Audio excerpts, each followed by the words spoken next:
another offer and I want to resign. Here's my resignation letter. You resign? First paid 2 lakhs penalty. 2 lakhs penalty? But I am a fresher. I don't even have 2,000 rupees. Then stay trapped here for another 2 years. 2 years? Is this a job or a jail? You know what's scarier than not getting a job? Getting one and realizing that you can't leave it just because you signed a bond. Now, companies know that you, especially freshers, are extremely desperate for their first job, considering the competitive market. And that's exactly when they slip in a bond agreement, which means that maybe after 6 months of joining, you realize that the job isn't exactly what you expected it to be and you just want to leave. But you can't, because either you'll have to pay lakhs as penalty or stay stuck in a toxic environment. And let me tell you one thing, bond agreements are one of the most underrated traps in corporate, because mostly freshers think that it's just about a signature and nothing else. But bond agreements can control your freedom, your career decisions, and even your mental peace. And recently I did a video which was related to the offer letter traps, and in that video there was one point which included the bond agreement clauses, and I got so many queries regarding what exactly we need to look out for if you are stuck in one, what are the biggest traps, what can you do to come out of it, and that is exactly when I decided to do this video. So today, your fresher coach Ishita in this episode of Freshers GPT is going to break down what exactly are bond agreements, why companies use them, what are the hidden clauses inside them, what can be the biggest traps that you need to look out for, and most importantly, how to save yourself from one if you're already stuck in it. And trust me, after this video, you will never look at an offer letter the same way again. Let's get started. So let's get into the basics first. What exactly is a bond agreement? So a bond agreement is basically a legal contract between you and your employer. Now it says that you will have to work with the company for a minimum period of time, let's say 1 to 3 years, and if you leave before that, you will have to pay a penalty. Now it usually looks pretty small in the offer letter, but in practice, it's actually a very big deal because it can legally bind your career decisions.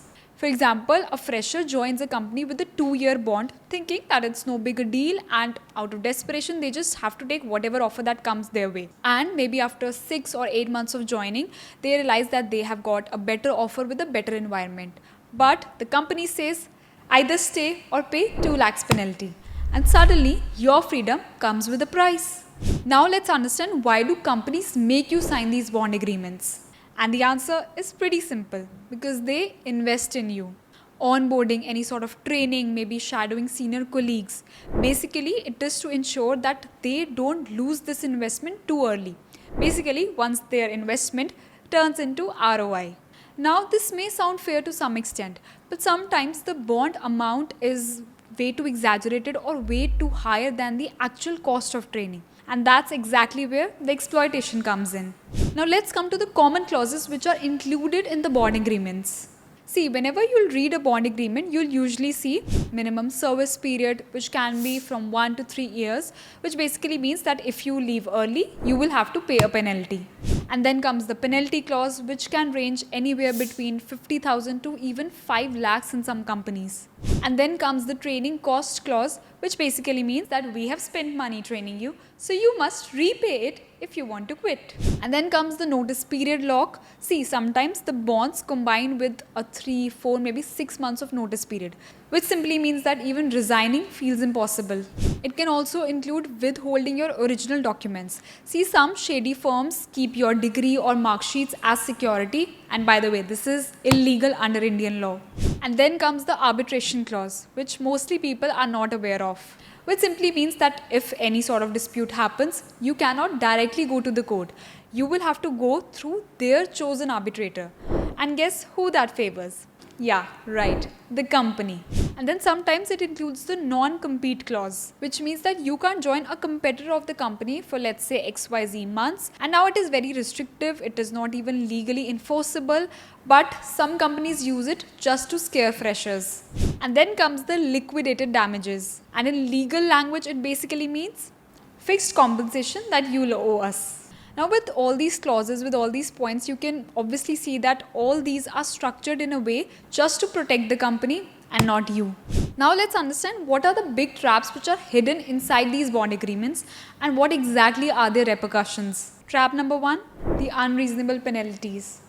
See, companies sometimes demand a penalty which is usually higher than your annual salary, which simply means that you will feel forced to stay even if you are miserable, because paying lakhs is impossible, especially for a fresher.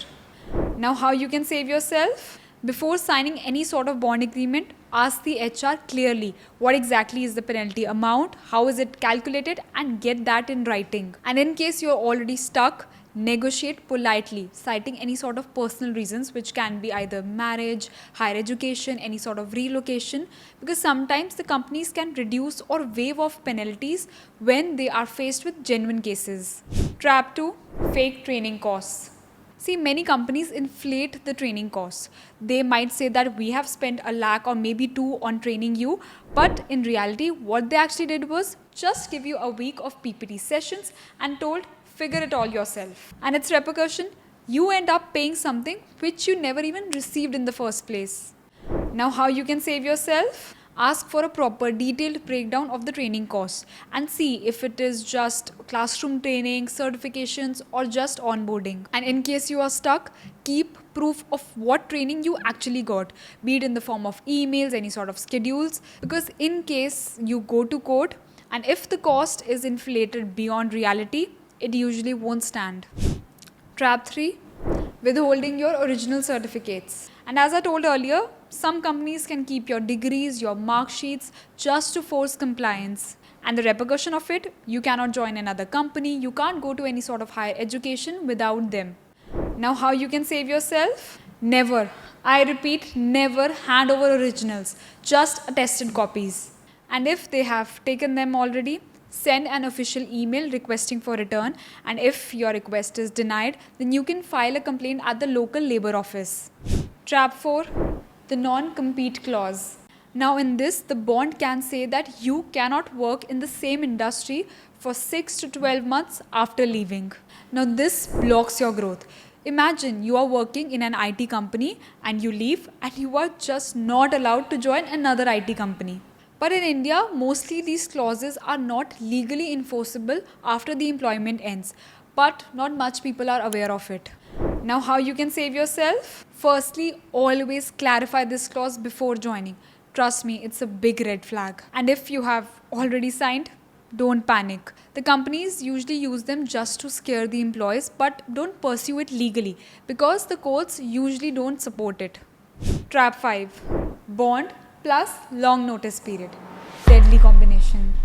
See, as I told you earlier, some companies bind you for maybe a year or two with their bond agreements, and some also add a 90-day or maybe a 120-day notice period to it, which means that even if you complete the bond, leaving still becomes a nightmare because recruiters don't prefer waiting for a new joinee for 3 months, 4 months or 6 months, which means you lose your chance very easily.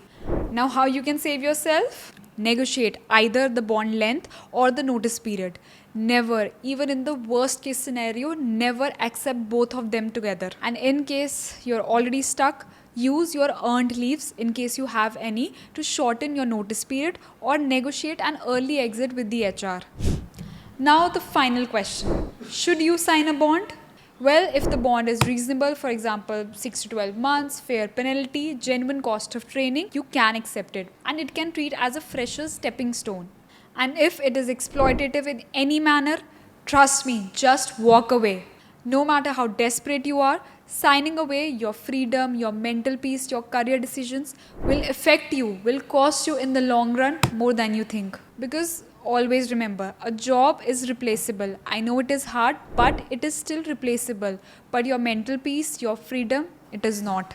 So the next time an HR casually says, it's just a bond, it's just paperwork, everyone signs it, just sign it. Stop, ask questions, read between the lines, and if something is way too fishy, say no and walk away. Because once you are trapped, getting out is painful, it is expensive, and it is mentally exhausting. And that's it. We come to the end of this video. And if you guys like this video, if you guys learned something new from it, something informative from it, then don't forget to put a thumbs up on it. Share this video with those friends of yours who are already stuck in a bond, are paying heavy penalties, are being treated unfairly, and might come out of it or might find any solutions to come out of it watching this video. Let's just make sure that no one ever has to go through these traps blindly, especially the freshers. And the most important thing, guys, if you guys are finding my content useful, if you're liking it, if you're enjoying it and want me to come up with more such videos, then don't forget to subscribe to my channel. Keep sharing it with your friends. Till then, keep following along my content on my YouTube. Also keep following me on my Instagram. Yes, I'll repeat it again, we are back on Instagram. And also, until my next video, as I always say, keep sharing, keep growing, keep subscribing, keep learning. Bye.